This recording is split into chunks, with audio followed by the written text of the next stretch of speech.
तो good morning everyone. तो इस वीडियो में हम लोग हमारे जो एंटरटेनमेंट इंडस्ट्री है इंडिया में उससे रिलेटेड एक कंपनी के बारे में बात करेंगे। वैसे अगर आप देखेंगे ना, इस सेक्टर में बहुत सारी कंपनी हमारे लिस्टेड स्पेस में बहुत सारी कंपनीज हैं नहीं। बट उसमें जैसे टिप्स म्यूजिक जो है काफ़ी अच्छी कंपनी है और काफ़ी कंसिस्टेंट प्लेयर था ये कंपनी का पिछले काफ़ी सारे क्वार्टर्स में। जस्ट एक बैकग्राउंड अगर मैं देता हूँ आपको, तो आफ्टर देखेंगे ना आप 2020 वगैरह के आसपास, जो वो पीरियड था जहाँ पे हमारे इंडिया में आपका जो यूट्यूब्स वगैरह है या फिर जो आपकी डेटा डेटा की यूसेज है, मतलब जो हमारे मोबाइल फोन्स की जो डाटा की यूसेज होती है वो काफ़ी रैपिड पेस पे बढ़ रहा था, है ना। तो उसके बाद से आप पिछला 4 से 5 साल देखोगे इस कंपनी के लिए, तो काफ़ी स्ट्रॉन्ग परफॉर्मेंस रही है ना। जनरली 30% का टॉप लाइन ये लोग देते थे। उसके बाद सिंस एक इनका इसके इनके मॉडल में बहुत ज़्यादा कॉस्ट वगैरह इन्वॉल्व नहीं होता है, क्योंकि जो मेजर कॉस्ट है वो आपका कंटेंट डेवलपमेंट वाला कॉस्ट है जिससे ये लोग म्यूजिक बनाते हैं। तो उसके कारण कॉस्ट में उतना मतलब इंक्रीमेंट नहीं होता था। उसके कारण अब नहीं है, इनका पैट उससे ज़्यादा ही ग्रो करता था। लेकिन अभी पिछले 2-3 क्वार्टर से, आई थिंक लास्ट ईयर के Q4, उसमें इनका 20 से 25% के बीच में कुछ ग्रोथ आया था। और जो FY 25 था वहाँ पे आई थिंक ओवरऑल 29% पे ये लोग ग्रो किए थे, है ना। तो उन सभी चीज़ों के कारण एक जो ओवरऑल जो इनका रेवेन्यू ग्रोथ है उसमें थोड़ा-सा डिक्रीमेंट हुआ था Q4 के आसपास, है ना। और FY 25 जो इन्होंने एंड किया था वो अराउंड 29% टॉप लाइन पे ग्रो किया एंड किया था। और आई थिंक बॉटम लाइन पे कुछ 30-35% के बीच में इनका पैट आया था। Exact figures are not that important. अब उसके बाद आप देखेंगे ना, Q1 में इनका आई थिंक 18-19% के आसपास टॉप लाइन आया था। और जो Q2 अभी आया है उसमें 11% के आसपास आया है।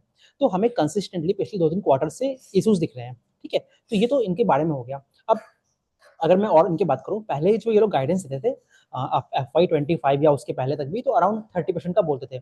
और बॉटम लाइन पे भी उसके आसपास ही ये लोग कहते थे। बट अभी जब Q1 का नंबर आया वहाँ पे इनके नंबर्स कम दिखे। तो वहाँ पे इन्होंने जो गाइडेंस है ना एक तरह से मतलब रिवाइज कर दिया और एक रेंज टाइप ऑफ दे दिया था। तो अराउंड 20-25 मतलब 20 से 30% आप मान लीजिए कि उसके आसपास गाइडेंस देते थे। अब जब मैं इनका H1 पूरा देख लूंगा ना, जो पिछला क्वार्टर हुआ वहाँ पे आई थिंक अराउंड 18-19% के आसपास ग्रो किए थे। आई थिंक 15% था, exact numbers we can see there. और जो अभी H2 आया है, Q2 आया है, वहाँ पे आपका 11% का है। तो ओवरऑल H1 में जो इनका ओवरऑल रेवेन्यू ग्रोथ है वो अराउंड 15% के आसपास है, ठीक है। और जो दूसरी चीज़ क्या है ना, और अब अगर आप इसे ये इसका कारण क्या है, इसके कारणों को समझने की कोशिश करते हैं हम लोग पहले इंडस्ट्री का। तो आप देखेंगे ना, तो पूरी इंडस्ट्री जो है काफ़ी एक पेड सब्सक्रिप्शन मॉडल पे जा रहा है, ठीक है। तो उसके कारण जो पुराने जो हमारे बहुत सारे प्लेटफॉर्म्स हुआ करते थे, जैसे आपका जो ये अल्ट बालाजी हो गया या फिर जो और भी 3-4 तरह के विंक वगैरह, और काफ़ी सारे जो मॉडल्स हैं कुछ तो बंद हो गए हैं और कुछ जो है आपके पेड सब्सक्रिप्शन मॉडल पे जा रहे हैं। उसके अलावा और भी इश्यूज हैं। तो अभी हम लोग क्या करते हैं, एक बार इनके पीपीटी से गो थ्रू करते हैं। उसमें हम लोग एक्सप्लेन करेंगे उसके अकॉर्डिंग चलते हुए, और देखेंगे कैसा इनका परफॉर्मेंस रहा है और कैसे ये लोग आगे के बारे में पूरी पूरी अपनी इंडस्ट्री को बढ़ावा देख रहे हैं। सो सो अगर मैं इस कंपनी के बारे में कुछ बेसिक चीज़ें बताता हूँ आपको, तो सिंस ये तो एक बहुत पुरानी कंपनी है, तो अभी जैसे देखिएगा ना, ये कंपनी की अगर मैं ब्रीफ हिस्ट्री में जाऊँगा, तो हमें जैसे देखते हैं पहले ये एक रीजनल प्लेयर हुआ करती थी। वहाँ से उन्होंने डाइवर्सिफ़ाई किया, अलग-अलग रीजनल लैंग्वेजेज़ की म्यूज़िक बनाते थे। फ़िल्म्स वगैरह के लिए म्यूज़िक बनाते थे ये लोग। टिप्स फ़िल्म्स भी जो इनका लिस्टेड स्पेस में इनका एक कंपनी है, जो बाद में डीमर्जर हुआ। फिर आप देखेंगे 2000 के आसपास जो इनका पूरा वो कॉलर ट्यून वाला थीम स्टार्ट हुआ था, जिससे हम लोग अपने टेलीकॉम कंपनीज़ होती है, उससे आप कॉलर ट्यून्स वगैरह देते हैं, तो उसके लिए कुछ पैसे पे करते थे। वहाँ से पूरे इंडस्ट्री में कुछ ग्रोथ आया। फिर वो बहुत सारे इश्यूज़ चल रहे थे इनके, पायरेसी वगैरह का भी इश्यूज़ था, तो उससे पूरा सेक्टर इवॉल्व हुआ। फिर अभी तो जैसे देख रहे हैं हम लोग कि पूरा ये जो यूट्यूब शॉर्ट्स वगैरह वाला प्रीमियम फीचर आ गया है, या फिर जो आपके इंस्टाग्राम रील्स वाले फीचर्स आ गए हैं। तो इससे एक पूरे इंडस्ट्री में एक नए तरह का टेलविंड्स, इस तरह की चीज़ें आई हैं। और जो मैंने सब्सक्रिप्शन वाली बात बोली, एक वो वाला भी मॉडल है।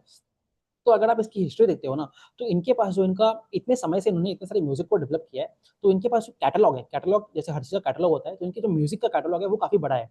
और इन्होंने पूरे अपने पिछले 2 या 3 डिकेड्स में काफ़ी सारा कंटेंट एक्वायर किया है। तो क्या होता है, जब मान लीजिए कोई भी गाने वगैरह फेमस होते हैं, तो there is a high likely वो इनके कैटलॉग से होता है। तो जब वो उनके व्यूज़ बढ़ते हैं तो उनको पैसे उसके अकॉर्डिंग मिलता है ना? तो ये वाला इनका इस तरह से मॉडल।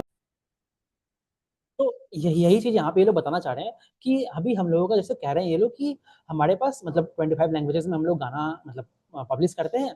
और एक और इंटरेस्टिंग चीज़ क्या होती है इस कंपनी के बारे में, जैसे आप देखते हैं ना कि मान लीजिए आपने कोई केपेक्स किया, इन इस कंपनी के लिए केपेक्स क्या होगा? इस कंपनी का केपेक्स है इनका कंटेंट कॉस्ट।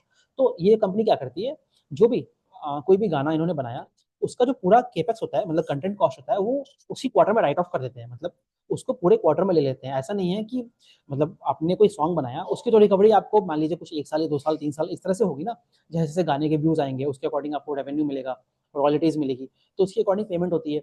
बट ये लोग क्या करते हैं, उसमें जितना भी एक्सपेंस हुआ है उसको उसी क्वार्टर में कर लेते हैं, है ना? काइंड ऑफ अ प्रोविज़न आप मान लीजिए। कल को मान लीजिए आपका वो गाना परफ़ॉर्म नहीं करेगा, वैसा भी केस हो सकता है। तो उसी कारण ये लोग बोल रहे हैं कि हम लोग उसी क्वार्टर में जैसे ही वो गाना रिलीज़ होता है, 100% कंटेंट कॉस्ट ले लेते हैं। अब ये जो कंपनी है, इस कंपनी के कैश फ्लोज़ काफ़ी अच्छे हैं, तो ये कंपनी पूरी डेब्ट फ्री कंपनी है। इसी कारण ये लोग क्या करते हैं, एक काफ़ी अपना जो लार्ज चंक ऑफ जो इनका प्रॉफिट्स होता है, उसको अपने एज़ अ डिविडेंड के रूप में देते हैं।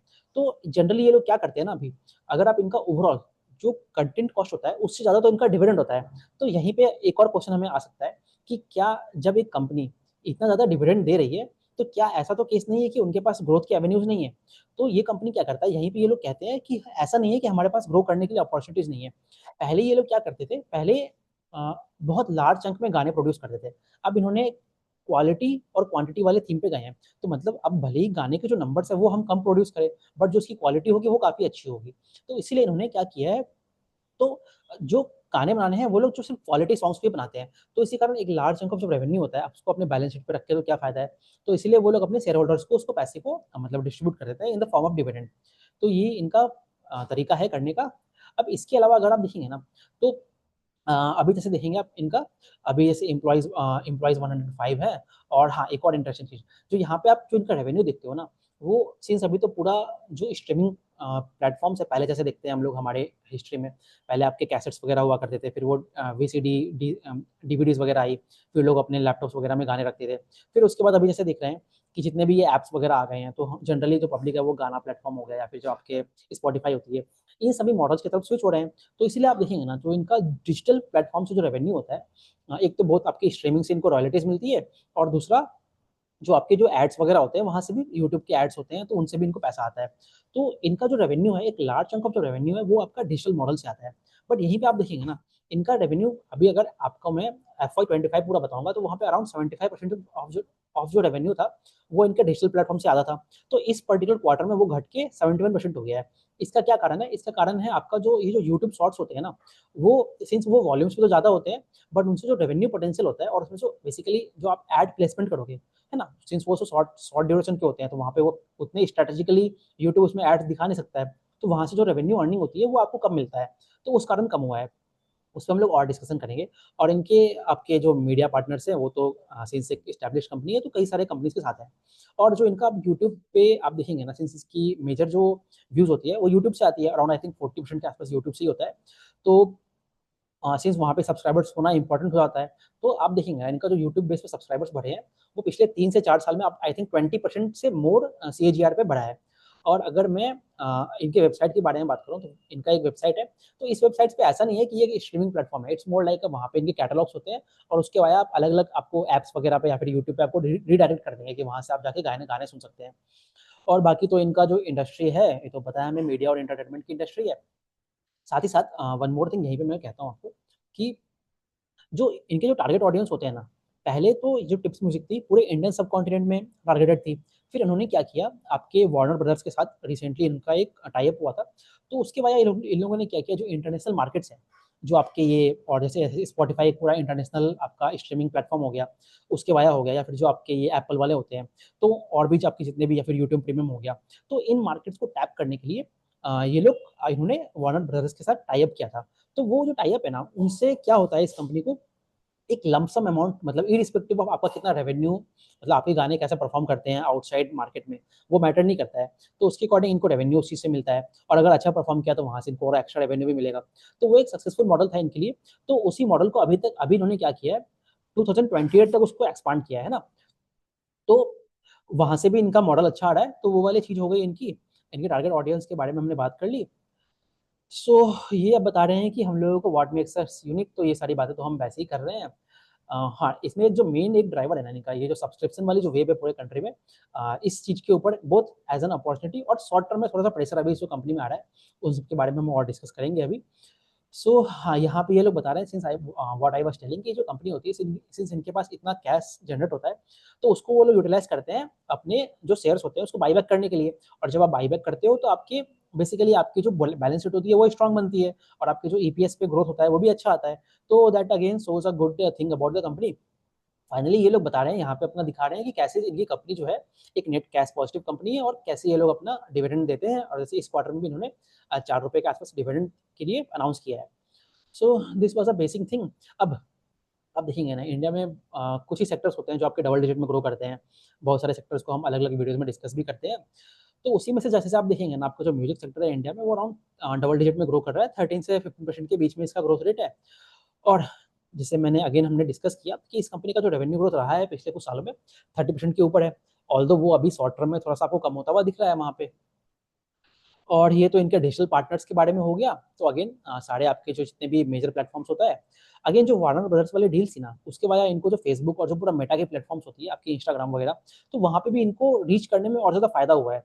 और ये जो सिंक डील्स होती है ये बेसिकली क्या है, जितने भी आपके ओटीटी प्लेटफॉर्म्स हो गए, है ना, तो उसमें अगर आपको अपने इनके सॉन्ग्स वगैरह यूज़ होने हैं अलग अलग शोज़ वगैरह में, है जो भी आपकी टीवी सीरीज़ वगैरह आती है उनमें अगर आपको सॉन्ग्स वगैरह यूज़ करने हैं, तो आप सॉन्ग्स तो ऐसे यूज़ नहीं करोगे सिंस उस सॉन्ग्स की जो ओनरशिप है वो तो टिप्स म्यूजिक के पास है। तो अगेन वैसे केसेस में अगर आपको यूज़ करना है तो आपको उसके लिए कुछ आपको मनी पे करना पड़ता है। So that is all about the sync deals. So this is the thing. अब यहीं पे मैं आपको एक और छोटा सा चीज़ एक्सप्लेन करता हूँ। तो अभी आपने रिसेंटली देखा होगा ना, अभी आपका जो जियो हॉटस्टार और आई थिंक डिज्नी और जियो का जो मर्जर हुआ था। और आप अगर देखेंगे आपको याद होगा लास्ट ईयर जो हमारा पूरा क्वेश्चन चल रहा था वो जो सोनी और जी के मर्जर के बारे में, ऑल्दो वो डील फाइनलाइज नहीं होती। तो बेसिकली इस चीज़ से मैं ये कहना चाहता हूँ कि जो इंडस्ट्री है वो कंसोलिडेट कर रही है, जो बेसिकली बड़े प्लेयर्स का डोमिनेशन हो रहा है ना। तो उससे क्या होगा, जो छोटे ओटीटी प्लेटफॉर्म्स हैं वो कंपटीशन फेस कर रहे हैं और उनके लिए जो डिफिकल्ट हो रहा है सर्वाइव करना, बहुत सारे कंपनीज होती है वो उसको शट डाउन कर देता है। एक तो ये मैंने आपको ओटीटी कंसोलिडेशन के बारे में बताया। एट द सेम टाइम आप अगर म्यूजिक इंडस्ट्री में भी देखोगे ना, तो वहाँ पे आपका सब्सक्रिप्शन वॉल के पीछे जा रहे हैं। जैसे इवन गाना भी आई थिंक, गाना और हंगामा करके भी आई थिंक वो एक है, मुझे पूरा अच्छे से डिटेल में नहीं पता। तो बेसिकली ये सारे भी अपने म्यूजिक्स को बिहाइंड द पे वॉल कर दिए हैं। तो अब उससे जो एक नॉर्मल यूजर होता है वो तो वो किसी और पे, जैसे इंडियन ऑडियंस होती है वो जनरली ऐसे करती है कि वो स्विच हो जाएगी किसी और प्लेटफॉर्म पे, है ना, उस तरह से हम देखते हैं, या फिर हम एड सीखना स्टार्ट कर देते हैं। बट अगेन धीरे धीरे वो जाके सिंस जैसे डिस्पोजेबल इनकम बढ़ेगी, इंडिया की इकोनॉमी बढ़ रही है, लोगों के पास ज़्यादा पैसा आएगा, तो वो कहीं तो मतलब people for a better quality of life, better without ads आने की कोशिश करते हैं। तो उससे शॉर्ट टर्म पेन आ रखा है इन इंडस्ट्रीज में। तो ये वाली चीज़ हो गई।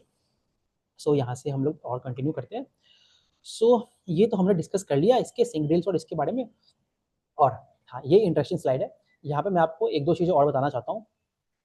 तो जैसे अगर आप देखेंगे ना, तो जो स्ट्रीम, पहले तो हम ओवरऑल इंडस्ट्री के बारे में बात करते हैं। जो स्ट्रीमिंग वॉल्यूम्स है वो हम देखेंगे 22 से 23 के बीच में अराउंड 34% पे ग्रो हुआ है। अगेन इसका एक लार्ज ड्राइवर क्या है, ये जो लार्ज ड्राइवर है आपका, ये जो शॉर्ट्स वगैरह होते हैं उनसे लार्ज ड्राइवर है। जैसे इंडिया में आई थिंक कुछ इवन ट्रिलियंस व्यूज से भी ज़्यादा है आफ्टर कोविड, या कुछ 2-3 साल का डेटा अगर आप देखेंगे तो उसमें अगर आप देखेंगे ना, तो इन टर्म्स ऑफ वॉल्यूम जो ओवरऑल ग्लोबल इंडस्ट्री है उसमें आपका इंडिया का 15% के आसपास है। अब यहीं पे मैं आपको एक और चीज़ से कंपेयर करता हूँ, है ना। तो हाँ, तो यहाँ पे अगर आप देखेंगे ना, तो अगर आप वॉल्यूम के टर्म्स में देखोगे ना, तो वहाँ पे जो इंडिया का मार्केट शेयर है इन टर्म्स ऑफ वॉल्यूम्स, तो वो आपका 2% के आसपास दिख रहा है हमें। बट वहीं जब आप देखते हो ना कि इन टर्म्स ऑफ रेवेन्यू, तो वो कितना है, 0.2% है ना, वो काफ़ी गैप है। ये अगर आप उसको ये समझना है ना, आप इसको एक और अच्छे से रिलेट कर सकते हो एक एग्जाम्पल से। हम जो फार्मा कंपनीज देखते हैं, इंडिया की जो कंपनीज होती है बड़ी बड़ी, सिप्ला या सन फार्मा हो गई, ये आपकी डोमिनेट किस में है, जेनेरिक ड्रग्स में। तो इंडिया वॉल्यूम्स के टर्म्स में जेनेरिक ड्रग्स बहुत ज़्यादा बनाता है, उसको एक्सपोर्ट करता है। तो हम लोग वहाँ पे सिर्फ वॉल्यूम गेम खेलने में बहुत बहुत अच्छे से खेलते हैं। बट वहीं पे जो आपका, अगर आप रेवेन्यू के टर्म्स में देखोगे ना, तो हमारी फार्मा कंपनीज में आई थिंक वो 8th या 10th पे आती है। तो exactly the same thing you can apply here also. तो इन टर्म्स ऑफ वॉल्यूम्स तो हमारा हम ज़्यादा देखते हैं, बट अगेन उसके लिए जो पैसे होते हैं वो उतना पे नहीं करते हैं। तो अकॉर्डिंगली जो कंपनीज है उसका जो रेवेन्यू परसेंटेज देखेंगे ना आप, तो वो कम है। तो अगेन जैसे जैसे इंडस्ट्री आगे बढ़ेगी, और जैसे अभी तो ओटीटी के लिए लोग आपका सब्सक्रिप्शंस लेना स्टार्ट कर दिए हैं, तो वहाँ से भी ये बता रहा है कि हमें वहाँ से भी ग्रोथ ड्राइवर मिलेगा इनका, जैसे जैसे more people will come behind the pay walls, है ना। तो ये वाली चीज़ है। So this was about this. So ये मैं आपको बताया, आई थिंक 0.2 नहीं 0.4% है। तो अगेन वो भी हमें बता रहा है कि कितना स्कोप है, कितना वास्ट डिफरेंस है between the volumes and the revenue thing. So this was about. और ये तो अगेन जो हम बातें कर रहे हैं अभी, जैसे जो शॉर्ट्स वगैरह होता है ना, यहीं पे हम लोग इसको भी डिस्कस करते हैं। तो जो शॉर्ट्स होती है, अभी जैसे अगर आप देखेंगे ना, जो शॉर्ट्स के लिए जो मॉडल यूज़ होता है, वो आपका लंप सम मॉडल यूज़ होता है। कहने का मतलब क्या है, जैसे यूट्यूब पे आपके गाने वगैरह चलते हैं, ठीक है? तो उसमें 2 केस हैं, या तो आप सब्सक्रिप्शन ले लीजिए या फिर आप एड्स देखिए। तो उस एड से जो रेवेन्यू जनरेशन होता है यूट्यूब जनरेट करती है, और उसी के अकॉर्डिंगली फिर आपको जो कंपनीज़ हो गई आपकी, ये टिप्स म्यूजिक हो गई, इनको पेमेंट किया जाता है। अब आप शॉर्ट्स में उस चीज़ को आइए, शॉर्ट्स में सिंस आपके वॉल्यूम्स तो ज़्यादा होते हैं, बट सिंस जो शॉर्ट्स की ड्यूरेशन होती है वो छोटी होती है, वहाँ पे एड प्लेसमेंट उतना ईजिली आप रख नहीं सकते हो। तो उसके कारण जो कंपनीज होती है ना, वो एक लंप सम मॉडल पे जाती है, rather than going in the revenue sharing, या फिर एड के बेस पे जो अर्निंग हो रही है उसको शेयरिंग मॉडल पे नहीं जाते हैं। तो इसीलिए इन कंपनीज का आप देखेंगे ना, तो ओवरऑल जो व्यूज़ है वो भी कम हो रहा है, और जो शॉर्ट्स है उसके कारण थोड़े रेवेन्यू वाले प्रेशर भी है। उसके अलावा अभी देखेंगे ना, जो यूट्यूब ने पूरे जो एआई वाला, जो लोग जो एआई वीडियोज़ आजकल बनाते हैं, उसमें ये सॉन्ग्स वगैरह यूज़ कर लेते हैं। तो उससे जो ओरिजिनल कंटेंट क्रिएटर होता है ना, उसको दिक्कत आती है। तो वो अपना पूरा रेवेन्यू अर्न नहीं कर पाता है। तो इसीलिए यूट्यूब वगैरह उन एआई जो वीडियोज़ होती है उसको भी कर्ब करने करने की बात कर रहा है ना? तो अगेन एक उस कारण भी इश्यूज़ हैं इस कंपनी को, थोड़ा-सा इंडस्ट्री के लिए शॉर्ट टर्म प्रेशर है। और एट द सेम टाइम इसी में अगर आप और जो अपडेट है ना, वो अगर आप देखेंगे, तो अभी कुछ कंपनीज़ जो है, आई थिंक मुझे एग्ज़ैक्ट नाम नहीं आता है किस कंपनी का है, तो वो लोग जो एआई कंपनीज़ है उससे बातें कर रहे हैं। तो उससे ये लोग क्या करना चाहते हैं कि ताकि एक फॉर्मल एग्रीमेंट टाइप ऑफ बन जाए, है ना? ताकि जो पूरा जो एआई वीडियोज़ में किस तरह से आप सॉन्ग्स वगैरह का यूज़ कर सकते हो, उसके ऊपर एक स्ट्रक्चरल मेथड आ जाए, है ना? जैसे कि basically sort of a regulation आ जाए। तो उस तरह से इंडस्ट्री इवॉल्व होगी, तो वहाँ से भी जैसे-जैसे अपडेट्स आएँगे, तो उससे भी मतलब ऑर्गनाइज़ चीज़ें ऑर्गनाइज़ होंगी, तो इन कंपनीज़ को फ़ायदा होगा। तो और बट वही है, अगेन अभी शॉर्ट टर्म के लिए इन चीज़ों से क्या होता है कि शॉर्ट टर्म में आपकी अनसर्टेनिटीज़ आ जाती है, और अगेन हमें नंबर से भी उसका इम्पैक्ट दिखता है कि इनका जो रेवेन्यू है और जो यूट्यूब के व्यूज़ होते हैं वो भी अभी कम हो रहा है। वो आपको मैं नेक्स्ट स्लाइड में दिखाता हूँ। तो यही जो मैं आपको शॉर्ट्स के बारे में बता रहा था, ये लोग वही बता रहे हैं कि अभी जैसे आप देखेंगे ना, तो 2020 के बाद से जो ओवरऑल शॉर्ट्स के जो व्यूज़ हैं वो आपके 1 ट्रिलियन के भी ऊपर है। तो ये हो गया, अभी शॉर्ट्स का मोनेटाइज़ेशन उतने अच्छी तरह से हुआ नहीं है, तो वो आगे जाके बढ़ेगा। और ये अगेन बाकी ये लोग अपनी इंडस्ट्रीज़ वगैरह के बारे में बता रहे हैं कि 40 से 50% के बीच में आपकी इंडस्ट्री ग्रो हो रही है। और अभी जैसे जो आपको मैं बता रहा था ना कि वो वार्नर ब्रदर्स की कंपनी है, और जो यूनिवर्सल म्यूज़िक ग्रुप है, जो कि आपकी एआई कंपनी से जाके बातें कर रहे हैं ताकि वो एआई वाले चीज़ में भी उसको स्ट्रीमलाइन कर सके। So this was about these things. अब अगेन वो जो डिजिटल वाला पूरा थीम चल रहा है, वहाँ पे ये कंपनीज़ कह रही है, तो आप यहाँ पे देख सकते हैं कि जो डिजिटल सब्सक्रिप्शन मॉडल है वो धीरे-धीरे बढ़ रहा है, और ये आगे जाके और बढ़ता हुआ ही दिखेगा हमें, है ना? तो ये है, और बाकी तो ये परफॉर्मेंस राइट्स वगैरह के बारे में बात कर रहे हैं। तो ये सारी चीज़ हो गई, मतलब कोई परफॉर्मेंस कोई भी आपके जितने भी सिंगर्स वगैरह होते हैं वो देते हैं, अगर वो इनके गाने वगैरह यूज़ करते हैं तो वहाँ पे से कैसा इनको कुछ ना कुछ पैसे अर्न करते हैं। तो ये सारी चीज़ें हैं, जो अगेन अब यहाँ पे देखेंगे ना, जो मैं आपको बता रहा हूँ कि जो न्यू सॉन्ग्स एडिशन है, उसके नंबर्स आप देखिए, अ, ग्रेजुअली वो कम हो रहा है। अगेन क्यों कम हो रहा है? Because they are focusing more on the quality rather than quantity. मतलब कम म्यूज़िक ही प्रोड्यूस करेंगे, बट हम जो बड़े-बड़े सिंगर्स हैं उनको लेंगे। जैसे आतिफ असलम हो गया, या फिर जो आपकी अरिजीत सिंह हो गई, दलजीत दोसांझ हो गया। तो जैसे अभी ये लोग कहते हैं कि H2 में हर 15 दिन में लगभग इनका एक गाना रिलीज़ होने की बात कर रहे हैं ये लोग, और कुछ मूवीज़ भी साइन अप है, और बहुत सारे नॉन रीजनल सॉन्ग्स भी ये लोग पब्लिश करेंगे। बट अगेन वो क्वालिटी पे फोकस करेंगे, है ना? Rather than creating a lot of मतलब सॉन्ग्स, क्योंकि जब आप मान लीजिए आपने बहुत सारे सॉन्ग्स प्रोड्यूस कर दिए, ठीक है? सॉन्ग्स तो आपने प्रोड्यूस कर दिया, लेकिन वो सॉन्ग्स हिट ही नहीं हुआ, तो आपका तो पैसा फँस गया ना वहाँ पे, तो आप तो धंधा कर रहे हो, तो उसके लिए आपको अच्छे सॉन्ग्स पे प्रोड्यूस करना है, ऐसा नहीं है कि मैं क्वांटिटी कुछ भी प्रोड्यूस करते रहूँ। इसी पे मैं आपको एक और इंटरेस्टिंग चीज़ से कनेक्ट करता हूँ। आप ये सोचिए, कोई और कंपनी है, वो वॉल्यूम लेड ग्रोथ करना चाहता है, ठीक है? वो बहुत सारे सॉन्ग्स प्रोड्यूस करता है, तो उससे क्या होगा, मतलब मैं एज़ अ बिज़नेसमैन, तो मैं तो जितनी मेरी कैपेसिटी होगी मैं उसके अकॉर्डिंग प्रोड्यूस करूँगा। ऐसा तो है नहीं कि मैं दुनिया के सारे गाने प्रोड्यूस कर दूँगा। तो मान लीजिए कोई और दूसरी कंपनी है, उसने ऑलरेडी अपना जो पूरा कैपेसिटी है उसको यूटिलाइज़ कर लिया, पूरे सॉन्ग्स को एक्वायर कर लिया कि हम ये प्रोड्यूस करेंगे, हाँ? तो मान लीजिए कल को अगर एक अच्छी अपॉर्चुनिटी आती है, तो जो दूसरा प्लेयर है, हाँ, वो उसको बेटर मार्जिन्स पे ले सकता है। यही जो चीज़ है ना, ये आपके सोलर इंडस्ट्री में भी प्ले आउट हो रही है। मतलब ये ओवरऑल इंडस्ट्री में प्ले आउट होती है। तो इसीलिए जो एक स्मार्ट बिज़नेसमैन होता है, वो चूज़ करता है कि जहाँ पे अच्छे मार्जिन्स होते हैं, हम उन प्रोडक्ट्स को ही लें, रादर देन फोकसिंग ऑन कि भई हम सब प्रोडक्ट खरीदेंगे और सब प्रोडक्ट बेचेंगे। तो वो चीज़ तो सही नहीं होती है।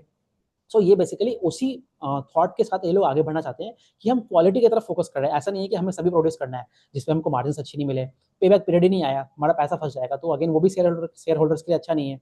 तो this is how they are going forward. और उससे क्या होता है अगेन कि आप जो एक लार्ज चंक ऑफ मनी होता है वो अपने शेयर होल्डर्स को दे देते हो in the form of dividend, तो उससे आपके शेयर होल्डर्स भी खुश होते हैं और उस पैसे को कहीं और आप इन्वेस्ट कर सकते हो। So this is how they are saying. अब जो यूट्यूब व्यूज है वो आप देखेंगे ना, पिछले कुछ सालों में तो बढ़ रहा था, 56% की ग्रो हो रही थी। अभी जो सिंस अनसर्टेनिटी आई है कुछ समय के लिए, तो वहां पे हमें दिख रहा है उसके कारण अभी देखिए क्वार्टरली जो वॉल्यूम्स है वो उसका घटा है। और अगर आप इसको, मैं यही ट्रेंड मैं आगे की ओर बढ़ता हुआ देखता हूँ, तो अराउंड अगर मैं देखूंगा तो 56 इंटू 4 कर लेता हूँ मैं रफ अप्रोक्सीमेट, तो कितना आता है 224, again that is less than 228 मतलब व्यूज इन FY25। तो हमें ये दिख रहा है कि FY26 में तो वॉल्यूम्स कम आएंगे, तो अगेन उसका जो इम्पैक्ट है हमें आपकी इनके रेवेन्यूज और जो बाकी जितने भी आपकी पैरामीटर्स है उस पर दिखता है। सो अगेन यहाँ पे ये लोग अगेन वही वाली चीज कह रहे हैं कि जो नेगेटिव रेवेन्यू ग्रोथ हमें दिख रहा है, negative growth in YouTube views दिख रहा है, that is primary due to YouTube shorts, जो मैंने आपको ऑलरेडी अभी एक्सप्लेन किया। सो ये चीज हुआ। एंड वन मोर थिंग, जो ये यूट्यूब शॉर्ट्स होते हैं अभी सिंस वो लमसम मॉडल पे है, तो उसके लिए इनको जो बॉटम लाइन में जो रेवेन्यू में कंट्रीब्यूशन आता है, मतलब पैट पे कंट्रीब्यूशन आता है, उतना ज़्यादा आता नहीं है। तो उसके कारण में इनकी थोड़ी सी रेवेन्यू सेगमेंट मतलब अफेक्ट हुई है अब इसी पे, यहीं पे। तो इसको हम लोग अभी आगे बढ़ता हुआ कैसे देख रहे हैं, जैसे जैसे आप देखेंगे ना कोई भी इंडस्ट्री होती है तो वो धीरे धीरे इवॉल्व होती है, और जनरली कोई एक चीज़ होती है वो पहले एक जो मेजर प्लेयर होता है वो उसको लेता है, फिर धीरे धीरे वो स्ट्रीमलाइन होती है और नीचे आपके डाउन स्ट्रीम में आती है। तो अभी जो पूरी ओवरऑल जो इंडस्ट्री है, सिंस ये जो शॉर्ट्स वगैरह वाला थीम है ना अभी अभी इवॉल्व हुआ है, but again there is a lot to go in this particular industry. तो इसलिए क्या है कि अभी पूरे आपके लमसम मॉडल पे ही चल रहा है, मतलब टिप्स म्यूजिक को एक लंप अमाउंट में कुछ पैसा मिल जाएगा और उसको वो अपने जो भी पब्लिशर्स वगैरह है, जो भी इनकी जगह मतलब आर्टिस्ट वगैरह है, उन सबको पेमेंट करने के बाद जो बचा हुआ पैसा है वो आपका ये आपका टिप्स म्यूजिक रखेगा। बट जैसे जैसे आप आगे बढ़ेंगे ना, तो जैसे जैसे डील्स वगैरह होगी, तो उसके अकॉर्डिंग वो धीरे धीरे एड शेयरिंग मॉडल या फिर रेवेन्यू शेयरिंग मॉडल की तरफ भी जाएंगे। तो वहां से ये कंपनी कहती है कि हमें एक साल लगभग 6 to 12 मंथ्स का भी अनसर्टेनिटी है मिड टर्म में, तो उसके बाद हम मे बी कुछ उसके ऊपर अपडेट होगा and accordingly the industry will grow.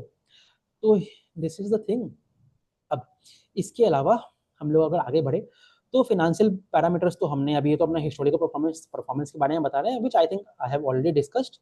Again this they are saying in terms of PAT I think, है ना। So and the content cost अगर आप इस कंपनी का देखेंगे ना, तो अराउंड आपका 24 से 25% के आसपास होता है। तो ये तो इस क्वार्टर के नंबर है, और आपके हाफ ईयरली नंबर है जो कि मैंने आपको ऑलरेडी स्टार्टिंग में डेवलप डिस्कस कर लिया। जस्ट यहीं पे जो एबिटा मार्जिन वाला नंबर है, इसको मैं इस स्लाइड पे डिस्कस करता हूँ। ये तो हिस्टोरिकल परफॉर्मेंस है, तो इस पे मैं डिस्कस करता हूँ मार्जिन, मतलब आपके कंटेंट कॉस्ट का। जो इनका केपेक्स है, फिर जो इनकी कॉस्ट वगैरह है, वो आपकी कंटेंट कॉस्ट है, जो मैंने बोला आपका अराउंड 23 से 25% के बीच में रहता है। क्वार्टर वन में देखेंगे ना, तो इनका कंटेंट कॉस्ट आई थिंक ज़्यादा था, तो उसके कारण इनके एबिटा मार्जिन थोड़े से कम हुए थे, जो मैं आपको यहाँ पे दिखाया हूँ, है ना। क्वार्टर वन का नंबर्स दिया नहीं है इन्होंने, बट वहाँ पे थोड़े से कम हुए थे, और इस क्वार्टर में आपके एबिटा मार्जिन थोड़ा सा बढ़ा है ना। तो वो क्यों बढ़ा है, क्योंकि कंटेंट कॉस्ट थोड़ा सा रिलेटिवली कम हुआ है, बट वो तो थोड़ा ऊपर नीचे होते रहता है। बट अगेन इन जनरल तो इनका मार्जिन वगैरह इसी प्रोफाइल में रहते हैं। सो दिस इज द थिंग। और अगेन आपको पता ही है, सिंस ये कंपनी का एक लार्ज, मतलब अगर आप ये समझिए, अगर 100 रुपये आपके रेवेन्यू है, आपका 25 रुपीज़ आपका एबिटा एबिटा में मतलब कंटेंट कॉस्ट में चला गया, थोड़ा मोड़ा 5-10% आपका एम्प्लॉय कॉस्ट या फिर जो ओवरहेड कॉस्ट होते हैं उसमें चला गया, तो अराउंड आपका कितना बचा, 60-65% जो पैसा हुआ वो आपके एबिटा पे आ रहा है। तो अराउंड वही आप देखेंगे ना, मतलब 76% इन्होंने लिखा है, तो 100 में से 25 वहाँ पे गया, 5 और माइनस कर दीजिए, तो 70-75% के आसपास इनका एबिटा मार्जिन होता है। तो और बाकी तो इनके पैट मार्जिन अगेन उसके अकॉर्डिंगली 50-60% के बीच में पैट मार्जिन रहता है इनका, अराउंड 60% है ये। तो ये हो गया, और बाकी बैलेंस शीट तो इनकी स्ट्रॉन्ग है ही, क्योंकि सिंस एक डेप्ट फ्री कंपनी है और काफ़ी अच्छा कैश जनरेट करते हैं, और सिमिलरली कैश फ्लो भी इनका अच्छा है। तो ये सारे तो इसकी बात हो गया। और अभी ये लोग अपनी पूरी जो बेसिकली इंडिया की जो इंडस्ट्री है ना, उसके बारे में बता रहे हैं कि जैसे जैसे आप आगे जा रहे हो ना, जैसे मैंने आपको बहुत सारे और भी वीडियोज़ में एक्सप्लेन किया है, पहले जो मेथड था एडवर्टाइजमेंट का, वो आपका जनरली टीवीज़ वगैरह पे करते थे, पोस्टर्स वगैरह होते थे। तो आज कैसा होता है, जैसे आप जितनी भी ज्वेलरी कंपनीज़ भी देखिए ना, टारगेटेड एड्स करते हैं, है ना। जो बेसिकली स्प्रे पेंट मॉडल से चेंज होके आप उसको टारगेटेड एड्स कर रहे हो, मतलब जिस कस्टमर को दिखाना है उसी को ट्रैक कर रहे हैं। तो उस वो इंसान ट्रैक कैसे करता है, जो ये कुकीज़ होती है ना, जो आपके ये मेटा प्लेटफॉर्म्स वगैरह होते हैं, वहाँ पे आप किस तरह का व्यूज़ वगैरह देख रहे हो, उन चीज़ों को ये लोग अपने एनालिटिक्स डेटा एनालिटिक्स वगैरह के और रिपोर्ट्स वगैरह के बाद उसको एनालाइज करते हैं, और उसके अकॉर्डिंग टारगेटेड एड्स करते हैं। मतलब नॉट दिस कंपनी, एक ओवरऑल मैं अगर आपको बोलूँगा कि एड जो दिखाने का तरीका है वो बदल रहा है। तो वही ये कंपनी कहती है कि ये जो एड वाला फीचर है ना, वो आगे जाके और बढ़ेगा ही बढ़ेगा। तो उसके अकॉर्डिंग तो ये जो एड्स आने हैं आपके, अगेन वो म्यूजिक के बीच में एड्स आएगा, तो उस तरह से ये भी इंडस्ट्री बढ़ना है। So this is what they are saying कि ये वाली चीज़ है। सो तो यहाँ पे ये लोग अगेन वही बता रहे हैं अपना कि आप देखेंगे जो एडवर्टाइजमेंट स्पेंड है जो डिजिटल मॉडल के है, अभी वो अराउंड 49% के आसपास है। यहाँ पे देखेंगे आप 2024 की तरफ दिख रहा है हमें, वो आगे जाके अराउंड 55% फिर 61% के आसपास आगे बढ़ेगा। तो अगेन विच सोर्स की हमें आगे जाके इस सेक्टर में भी काफ़ी अच्छा ग्रोथ दिख रहा है। और ये तो कुछ अभी इनके इंडस्ट्री रिपोर्ट्स के बारे में, इसमें से मैंने एक दो पढ़ना स्टार्ट किया है, कुछ अगर अच्छे इंसाइट्स मिलेंगे that I will of course share. So this was all about the video. अब हम लोग कुछ और हमारे जो इंपॉर्टेंट पॉइंट्स है उसको हम लोग डिस्कस कर लेते हैं। तो अभी ये लोग अपना H2 कैसा देख रहे हैं? तो जनरली जैसे ये लोग बोल रहे हैं कि अभी तो जैसे मैंने आपको बोला कि बहुत सारे जो म्यूजिक है इनके लाइनअप है, तो एक तो वो इनका उनसे इन लोग का कंटेंट आएगा और उसके अकॉर्डिंगली व्यूज बनेंगे, और जो ट्रेंड्स वगैरह देख रहे हैं ये लोग अक्टूबर मंथ का, वो भी अच्छा दिख रहे हैं। तो एक तो वहां से ये लोग मोमेंटम देखते हैं। अब इन्होंने गाइडेंस क्या दिया है?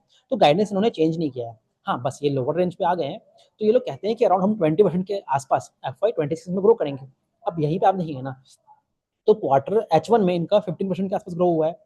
तो अगर आप वहां से निकालोगे ना लास्ट ईयर के नंबर्स के वाया, तो इनको H2 में अराउंड 25-26% के आसपास ग्रो करना पड़ेगा, ताकि ये ओवरऑल ईयर के बेसिस पे अराउंड 20% पे ग्रो करे। तो कंपनी तो अपना अगेन कॉन्फिडेंस साउंड करता है, बोलता है कि ये लोग कि भाई हम आगे जाके ग्रो करेंगे, बट अगेन हमें वो चीज़ देखना पड़ेगा।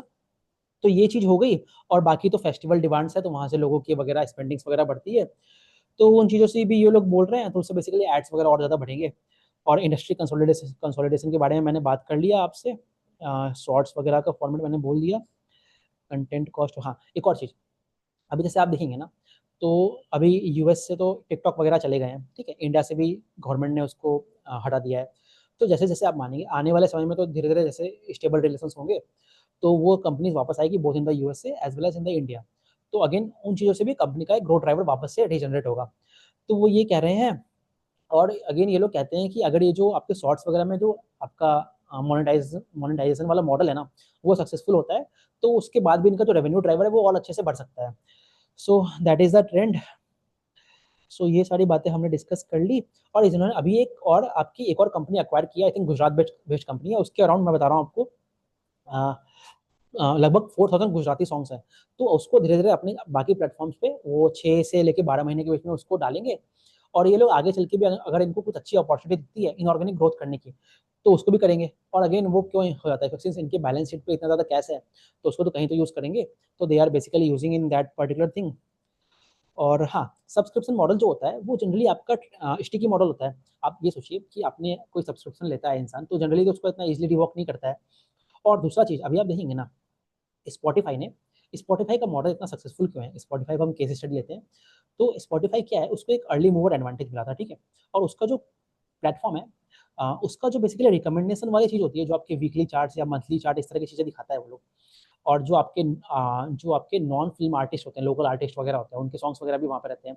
तो बेसिकली स्पॉटिफाई का मॉडल काफ़ी सक्सेसफुल है। अब इंडिया में वो आया, पिछले 4 या 5 साल से वो प्रीमियम मॉडल पे वर्क कर रहा था। प्रीमियम मॉडल क्या होता है?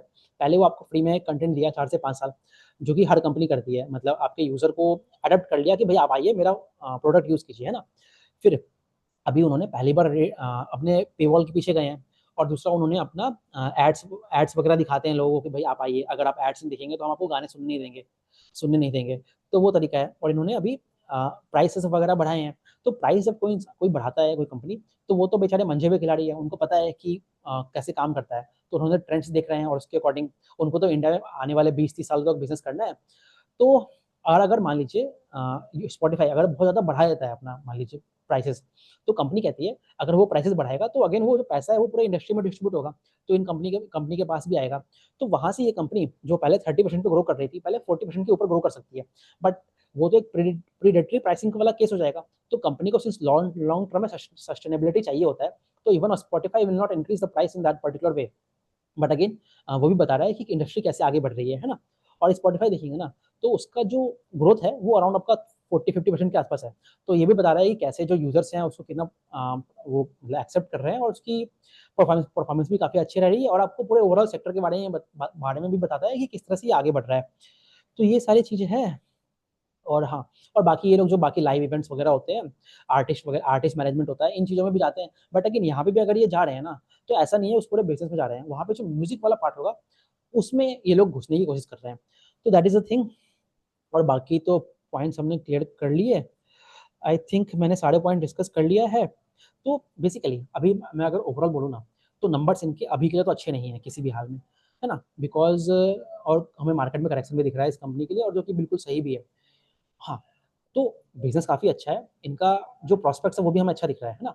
बट शॉर्ट टर्म में एट लीस्ट तो अनसर्टेनिटी बनती बनती दिख रही है इस बिज़नेस में। बट हम इसको ट्रैक करते रहेंगे। जैसे ही ये जो अनसर्टेनिटीज़ नहीं है, बेसिकली इंडस्ट्री इवॉल्व हो रहा है। वो जैसे-जैसे इवॉल्व होगा, तो हमें दिखेगा इनके नंबर्स पे काफ़ी अच्छा बढ़ रहा है, और तब तक मार्केट और कंसोलिडेट करेगी, है ना? तो वो भी एक अच्छा चीज़ है। तो we will keep on tracking this company. तो नंबर्स अभी उतने अच्छे नहीं है, but again a very good business to understand and track. थोड़ा डिफरेंट बिज़नेस मॉडल है। So this was all about this video. I hope I had explained all this particular point. Since ये YouTube से related videos है, तो I will tell you कि आप मेरे भी वीडियोस को देखिए, बाकी वीडियोस को भी देखिए, तो आपको और अच्छा इंटरेस्टिंग चीज़ मिलेगा। काफ़ी अलग-अलग बिज़नेस को मैंने कवर किया है, और आगे जाके भी मैं पूरे जितने भी इंडस्ट्रीज़ है, जितना मेरे से हो पाएगा, I will try to cover more interesting companies going forward. Thank you very much.